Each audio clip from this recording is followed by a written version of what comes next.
head is full of questions, and the sky is... Assalamualaikum, kami dari Grup Lili ingin membentangkan tentang pengenalan antara dua buah negara iaitu Singapura dan Malaysia. Untuk pengetahuan umum, Singapura dan Malaysia merupakan negara yang terletak di kawasan Asia Tenggara. Singapura dan Malaysia memiliki beberapa persamaan dan perbezaan yang akan dibincangkan dalam tiga aspek iaitu sosioekonomi, sosiopolitik dan sosiobudaya. Ketiga-tiga aspek ini sangat penting untuk pembangunan dan kemajuan dalam setiap negara tersebut. Ia dihubung kait dengan pelbagai strategi, program dan aktiviti yang menekankan tentang pengisian nilai dan mempertingkatkan kualiti hidup dan kesejahteraan. Perspektif ini menunjukkan falsafah kemajuan negara sebenarnya perlu difokuskan kepada pembangunan manusia yang elemen ini berkait rapat dengan pembangunan sosial. Perbezaan yang pertama adalah perbezaan sosioekonomi, iaitu perbezaan taraf hidup dan juga kedudukan ekonomi. Bagi taraf hidup, Bank Dunia meletakkan Malaysia dalam kelompok upper middle income dan Singapura dalam kelompok high income.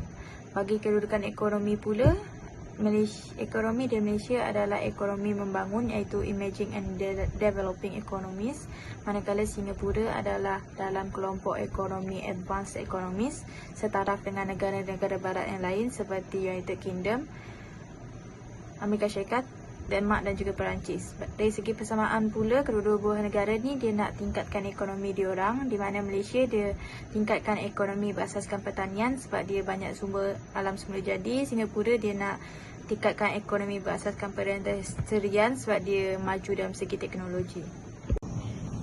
Perbezaan daripada aspek sosial-politik di Malaysia diketuai oleh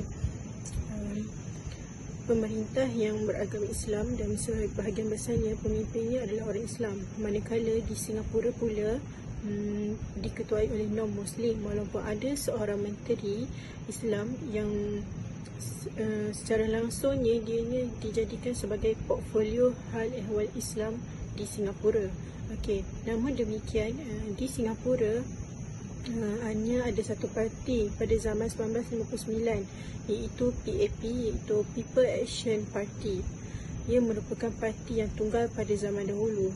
Manakala di Malaysia wujud banyak parti, antaranya ialah Barisan Nasional, Pakatan Harapan, Gabungan Parti Sarawak dan sebagainya.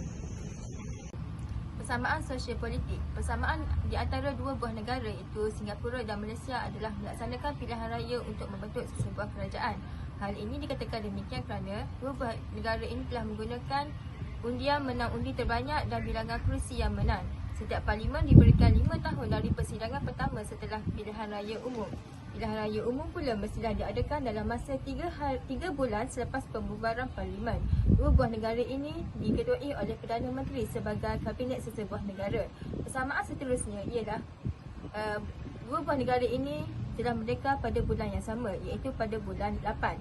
Bagi Malaysia, tarikh merdekanya adalah 31 Ogos 1957, manakala Singapura pula adalah 9 Ogos 1965 selepas mengikuti pergabungan dengan Malaysia. Akhir sekali, terdapat juga persamaan dan perbezaan antara Malaysia dan Singapura dari segi sosio-budaya. Antara persamaannya adalah dari segi etnik, iaitu Malaysia dan Singapura mempunyai etnik yang sama, iaitu etnik Melayu, India dan Cina. Seterusnya, perbezaannya pula adalah dari segi agama. Majoriti penduduk Malaysia adalah beragama Islam, manakala majoriti penduduk Singapura adalah beragama Buddha. Seterusnya, dari segi makanan khas, Malaysia mempunyai makanan seperti nasi dagang, nasi kerabu, nasi lemak dan lain-lain. Manakala Singapura pula mempunyai makanan India, rojak India dan Tianghua, iaitu makanan Cina dengan gaya Sichuan. Seterusnya, dari segi bahasa pula, penduduk Malaysia menggunakan bahasa Melayu sebagai bahasa rasmi. Singapura pula menggunakan bahasa Melayu, Mandarin dan English. Secara kesimpulannya, kedua-dua buah negara iaitu Malaysia dan Singapura mempunyai perbezaan dan persamaan yang tersendiri dari aspek sosio-ekonomi, sosio-politik dan sosio-budaya. Tidak kira Malaysia maupun Singapura perlu meneliti kembali strategi baharu untuk pertumbuhan yang lebih berintensifkan pengetahuan dan produktiviti bagi pertumbuhan sosioekonomi pada masa akan datang. Selain itu, kestabilan sosio-politik juga amat penting bagi mewujudkan keamanan dan keharmonian dalam kalangan rakyat, tidak kira di dalam Malaysia maupun Singapura. Seterusnya, sosial budaya merupakan salah satu amalan yang perlu diterapkan dalam lapisan masyarakat.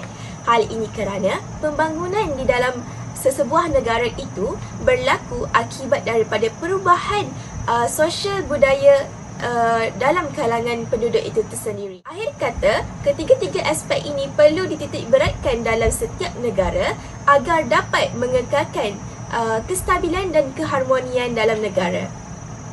Sekian, terima kasih.